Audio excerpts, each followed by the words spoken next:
O governo ucraniano ainda tenta retirar civis de cidades sitiadas, isso mais de 40 dias após a invasão da Rússia, o início da invasão russa na Ucrânia. Hoje, o governo de Kiev afirmou que vai tentar abrir novos corredores humanitários, inclusive em Mariupol. O relatório da inteligência militar britânica, divulgado hoje, afirma que combates pesados e ataques aéreos continuam na cidade portuária. Vamos direto para Londres falar com a Cecília Malan, que tem todos os detalhes para a gente. Cecília, bom dia.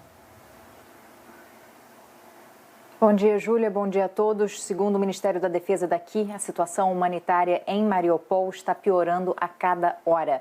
A maior parte dos 150 mil moradores que permanecem na cidade não tem luz, comunicação, remédios ou aquecimento. Mais de 80% da infraestrutura de Mariupol foi destruída pelos bombardeios russos.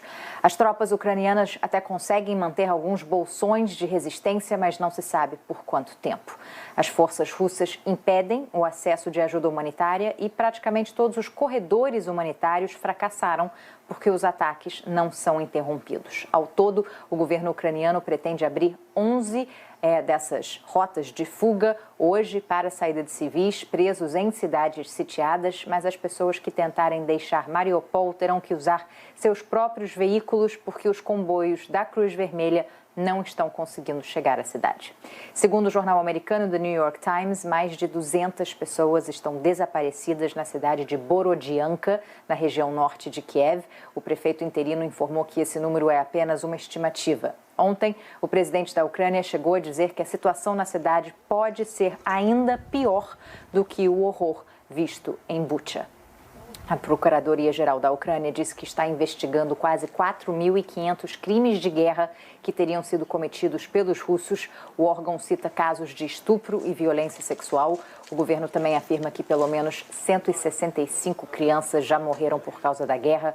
As investigações preliminares estão centralizadas em Kiev, Kharkiv, Sumy, Mykolaiv, Donetsk e Luhansk, ou seja, ainda não sabemos o que vai ser descoberto em Mariupol, isolada do mundo há mais de 5 semanas.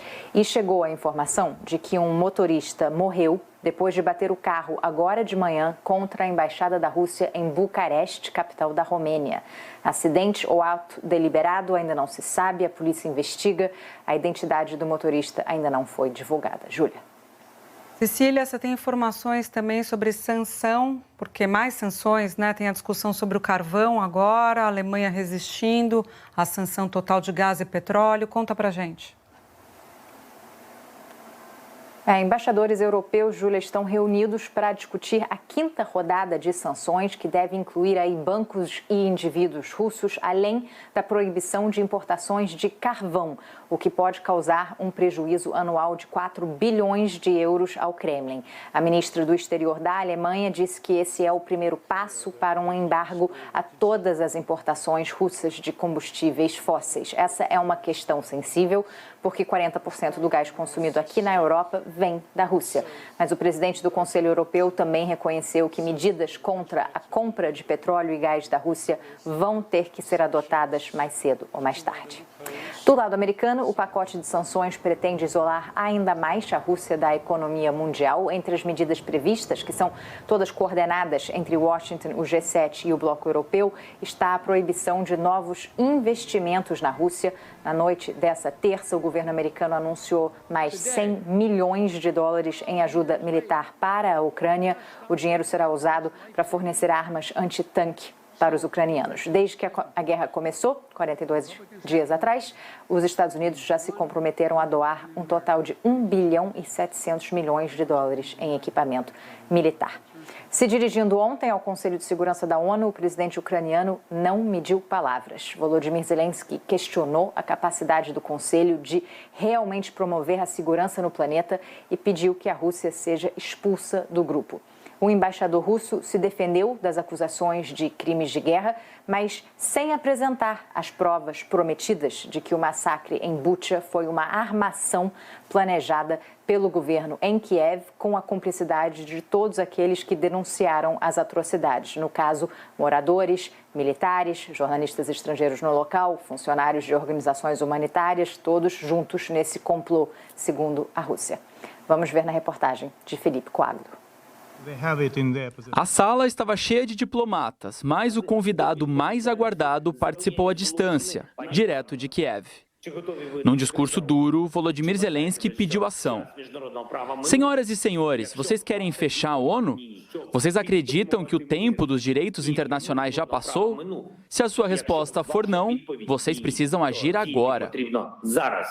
O presidente ucraniano afirmou que mais de 300 pessoas foram executadas em Bucha e exibiu um vídeo mostrando corpos nas ruas e em covas coletivas.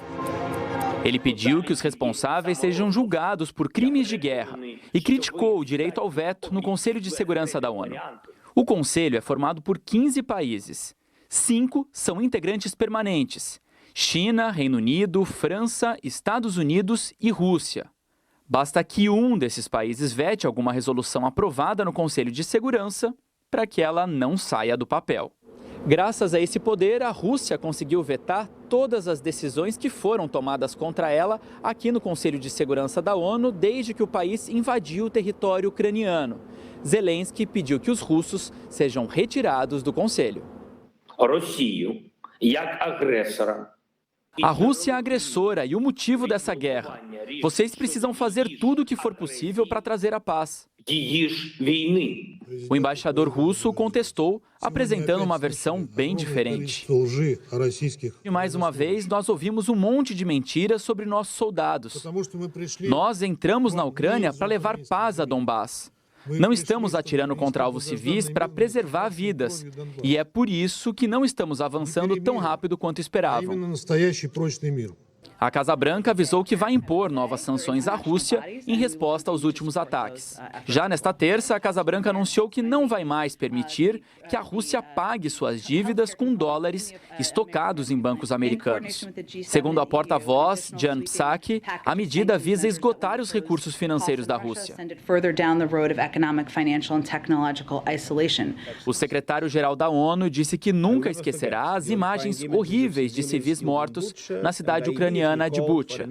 Antônio Guterres disse que a guerra na Ucrânia é um dos maiores desafios de todos os tempos para a ordem internacional. Intensity and consequences.